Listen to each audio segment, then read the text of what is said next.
Барыңыздарга салам, урматтуу өзүм врачмын долбоорунун катышуучулары, менин YouTube каналымдагы көрүүчүлөр. Сиздер менен бүгүнкү видеодон көрүшүп турганыма абдан кубанычтамын. Мен Бекчан Турабеков, жалпы практикалык дарыгермин. 500 миңден ашуун адам менин түрдүү чыгарган медициналык маалыматтарымды көрүп, угуп, өздөрүнүн медициналык сабаттуулугун жакшыртып келүүдө.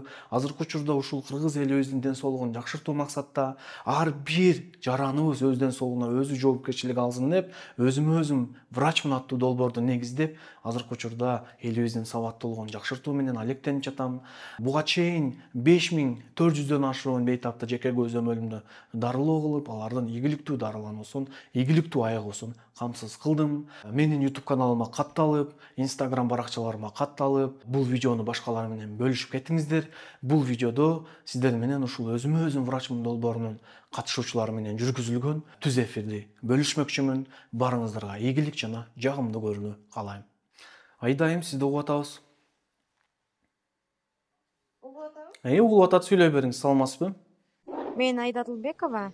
Мхм. Биз Ош шаарынын тургуну болобуз. Азыркы учурда Бишкектебиз. 2 балам бар. Чоң баламды сизге көрсөтөйүн дегем, консультация алып. 7 жашта ал балам. Бизде проблема ич катуу болуп аткан учур азыр. 7 жашар балаңыз да? 7 жаш төрөлгөндөн бери ич катат почти. Азыр 10 даже 10 күнгө чейин созулуп кете берет да. Ошонун өзү 7 жаш болгону менен килограммы 17 килограмм чыгып атат да, өтө арык. Анан тишинде дагы проблема болуп, тиштери курт жеп, уже калбай калды, бирок түшпөй атат. Түшүп башка чыгыш керек, анан түшпөй аткан учуру. Асты жагынан түштү, 4 тиш чыкты, анан башка жылыш болбой атат тиштериндечи. Анан курту барбы деген да божомол бар, анткени бетине кубак түшүп кеткен да, дак болуп, агак. Азыр жакында эле чыкты ал кубак. Анан биз полный анализ тапшырганыбызда каны, башкасы жакшы чыкты, курт жок деп чыкты. Россиядан инвитро эми лабораториясына тапшыртканыбыздачы. Каны норма деп чыккан болчу. Эми мен ойлоп калдым, бул ичегесин текшериш керекпи депчи, ичегеси жоноруп кетипчи, узарып кеткенденби ич катканы деп. Сиздин эми азыркы негизги сурооңуз дальнейший кандай тактикаларды кылыш керек, эмне кылыш керек ушул ич катууну деген суроо болуп атат, а? Ооба. Балаңыз 7 жашар 17 килограмм болгону бул чынында өтө критикалык көрсөткүч. Себеби дегенде 17 килограмм бул 3 жашар балдар, 4 жашар балдарга бул нормалдуу салмак да. Эми ушул 7 жашар балаңызда болуп атканы бул чынында өтө өкүнүчтүү. Биринчиден, бул деген сөз бул жердеги ич катуу бул негизги кайсы бир оорунун болгону бир симптому катары карасак туура болот да. Себеби дегенде балаңызда негизги оорулар, демек анын ич катып атканы бул кайсы бир оорунун белгиси болуп атат. Анын негизги оорусу бул тамак аш организм сиңирбей, иче карындагы маселелер, кайсы бир ферменттердин жетишсиздиги. Себеби дегенде салмактын аз болуп туруп иштин катуусу бул чынында олуттуу маселелер бар экенинен кабар берет да, айдайым. Ошондуктан азыр кандай тактикаларды жасоо балаңыздын учурунда туура болот. Сиз айтып атасыз, курттарга анализ тапшырдык деп. Бул анализтерди ким жазып берди эле сиздерге? Биз Россиядан педиатрга жазылган болчубуз. Анан ошол анализтерди заң аркылуу тапшырдыңыздарбы же кан аркылуубу? Заан тапшырдык, сидигин тапшырдык, анан моча мазок тапшырдык, кандарын деле тапшырдык, полный общий анализ болду да. Негизи бардык учурда паразиттер заңдан гана изилденет. Эгер заң тапшырган болсоңуздар, паразиттердин яйца клеткалары аныкталбаган болсо, анда бул жерде паразиттерден эле го деп отурганын эч кандай кажети жок. Себеби дегенде бул жерде сиздин балаңызда системдүү оору болуп атат. Көп орган жана системасында маселе болуп атат. Бул жерде биз азыр бир эле тамак аш сиңирүү системасын эле карай турган болсок, балаңызда андан башка булчуң сөбөк системасында, анын иммундук системасында, гормон эндокриндик системасында көйгөйлөр болуп атат. Ошондуктан биздин жасай турган кадам балаңыздын ошол төрөлгөндөн баштап 7 жашарга чейинки бүт анамнезин чогултушубуз керек да. Балаңыз кантип төрөлгөн, эмне болгон, мурда кандай салмак кошкон, мисалы 1 жашында, 2 жашында, 3 жашында, мурун кандай диагностикалык ыкмаларды өткөнсүздөр, ушул оору тарыхында ким кандай диагноз койгон, эмненин негизинде койгон, мисалы баардык ошол нерселерди такташыбыз керек. Кандай дарыларды ичиргенсиз, кандай витаминдерди ичиргенсиз, эмнелерди кылгансыздар, кандай ич катуунун дарыларын ичкенсиздер, мисалы Бардык себеби ушул 7 жашарга чейин бир нерселерди кылдыңыздар да, туурабы? Ич катуусун кетирели, баланы дарылатайын, туурабы? Же эчтеке кылган жоксуздарбы? Жок, мен доктурга барып Ошо да. дифалак деген сыяктуу сиропторду ичип берип жазып берип коймун. Мынакей ошол сироп берген учурлар, сироп берүүнүн эрежелери кандай? Кыскасын айтканда, бүт ушул маалыматтарды терең изилдеп мен чогултушум керек. Андан кийин ошол маалыматтарга ылайык биз конкреттүү түрдө клиникалык шек диагноздарды аныктап чыгабыз да. Мен айтам, айдайым сиздин балаңызда сиз берген маалыматтарга ылайык мондай шектүү диагноздор болуп атат деп айтам да. Может, витаминдердин жетишсиздигине себептүү симптомдор болсо, ошондо шек болуп атат. Целиакия деген оору бар, баягы организм глютенди сиңире албай, ошонун айынан деле ич ката берет. Лактозна недостаточностька шек болуп атат. Кыскасын айтканда, шектүү диагноздорду мен сизге айтам да. Анан ошол шектүү диагноздорду же тастыктоо үчүн, же четке кагуу үчүн биз анализдерди көрүшүбүз керек болот. Анан индивидуал түрдө мен сизге анализдер жазып берем. Мынакей 7 жашар балаңызга могу сиз берген маалыматтардын негизинде шектүү диагноздорду тактоо үчүн же четке кагуу үчүн анализдер деп мен сизге анализдер жазып берем. Ал анализдердин баардыгын тапшырасыз. Тапшыргандан кийин анын баардык жыйынтыгын сиз берген баягы анамнездик маалыматтарга карай ар бир анализди кылдат изилдеп чыгабыз. Бул анализ негизи балаңызда нормада канча болуш керек эле, азыр кандай, эмнеге мындай болуп атат, мындай болушунун себеби эмне болуп атат, бүт ошол нерселерди изилдеп чыгабыз дагы, анан ошонун негизинде конкреттүү түрдө диагноз коюлат. Диагноз коюлгандан кийин бул дагы толук кандуу ооруну жеңдик деген сөз эмес. Именно оору менен күрөшүү мына ушул диагнозду койгондон кийин башталат да. Көрдүңүзбү? Биз диагнозду коюп алгандан кийин конкреттүү түрдө мына дарылоо тактикасын дүйнөлүк протоколдорго таянып, мета-анализдерге, клиникалык изилдөөлөргө, дал ушул сиздин балаңыздай болуп 7 жашка чейин түрдүү ич катуу менен ооруп жүргөндөр, салмагы өтө аздар, кандай дарыланганда, кандай жыйынтыктар болгон, бүт ушундай изилдөөлөрдү алабыз дагы, ошонун негизинде сиздин балаңызга дарылануу тактикасы түзүлөт. Анан дарылануу тактикасы жүргөндө күн сайын көзөмөл кылып турабыз. Айдайым сиз мага айтып турасыз: доктор, мына дарылануу тактикасын кылып атам. Баламда бүгүн мындай жыйынтык болуп атат. Бүгүн ич катуусу дагы күчөдү. Же болбосо доктор, бүгүн ич катпай калдым негедир.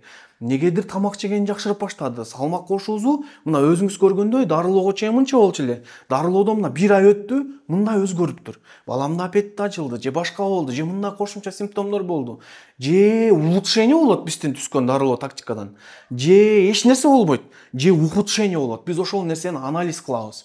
Анан кийин бүт сиздин күн сайын жөнөткөн маалыматтарыңызга карай дарылоону коррекция кылабыз. Мына ушул биринчи дарылоо коррекциясы биздин негизги жана балаңыздын диагноздорун толук айыктырууга арнала турган коррекция болот. Көрдүңүзбү? Мына ошол дарылануу тактикасын кылып туруп, анан жыйынтыгында 6 ай алкагында уже кылдат көзөмөл кылуу менен күн сайын бирок сиз маалыматтар жөнөтүү менен анын жеген нерселерин, кылган нерселерин баардыгын терең изилдөө менен балаңыздын бул оорусун жеңсек болот да.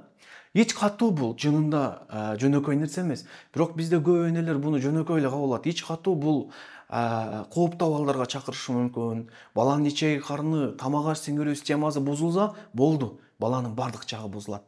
Жеген нерсени сиңире албай атабы, арыктык болуп атабы, анда иммунитет жөнүндө уже сөз кылыштын да кереги жок. Башка да анын өсүүсүнө, анын булчуңдарынын жана тиштеринин, көрдүңүзбү? Ушул жерде дагы маани бере турган нерсе, тиштерде дагы болгон ушундай көйгөйлөр болуп атат да, көрдүңүзбү? Тиштердин маселелерин чечүү жолдорун иштеп чыгышыбыз керек бизчи. Себеби дегенде тиш тамактануу процессинин эң алгачкы этабы болуп эсептелет. Тиштин жардамы менен адамдын оозундагы микрофлора нормада иштеп турат. Адамдын шилекейи нормалдуу түрдө бөлүнүп чыгат. Адамдын жеген нерсеси талкаланат. Химус абалга кабылып анан ашказанга түшөт. Анан андан ары иче карынга жеңил сиңет. Эгерде тиште маселе болсо, бул дагы өзүнүн канчалык бир деңгээлде таасирин тийгизет. Анан сизде суроо туулуп атат: доктор, башка балдарда тиштери түшүп эле, жакшына эле чыгып атат. А эмнеге именно менин баламда мындай процесс идеалдуу жүрбөй атат? Жада калса дайыма чыга турган тиштери да жакшы чыкпай атат деп, көрдүңүзбү?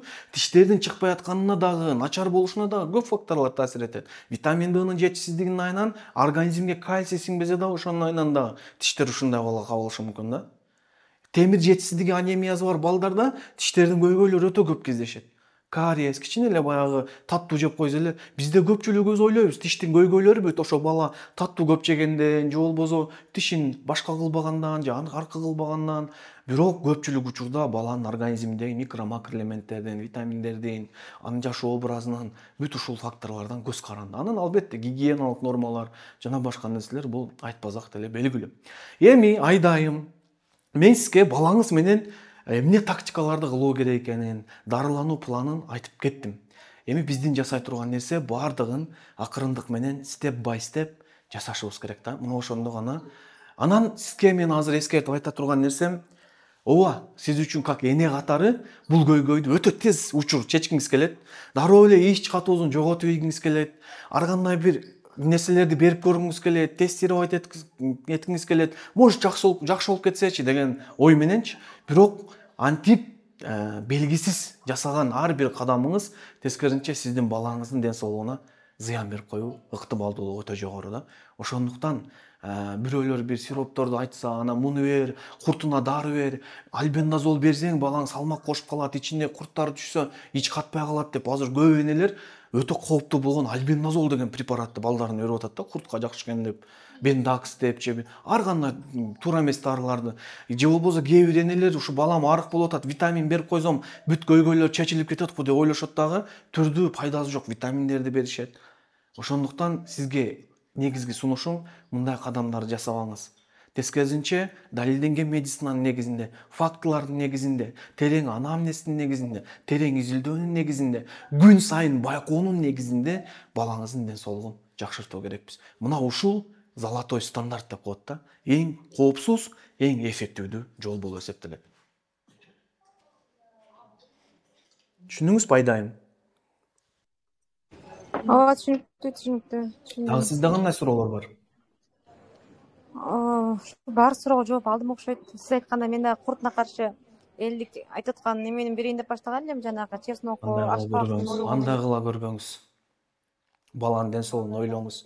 Чын баланын ден соолугу бул өтө назик болот айдайым. Бул баланын ден соолугу эми менин балам да дейбиз, ооба, бирок жакшылык эле каалап атам деп 90% учурда ата-энелер өзүбүздүн колубуз менен балдардын ден соолугун талкалап атабыз да. Андай кадамдар жасабайлы. Түркөйлүктүн айынан бирөөлөр мактап койсо ишене бербейли. Бул тилекке каршы туура эмес ыкма да. Анан эч качан ушул бирөөнүн баласына жардам берген, биздин ар бирибиздин балабыз бул уникалдуу. Биздин балабыз кошунанын баласына окшошпойт. Кошунанын баласына сонун эффект берип аткан нерсе биздин балабызга 100% терс эффекттерди өтүп салышы мүмкүн. Бул факт. Көрдүңүзбү? Ошондуктан бизде көп энелер ошого көнгөнбүз.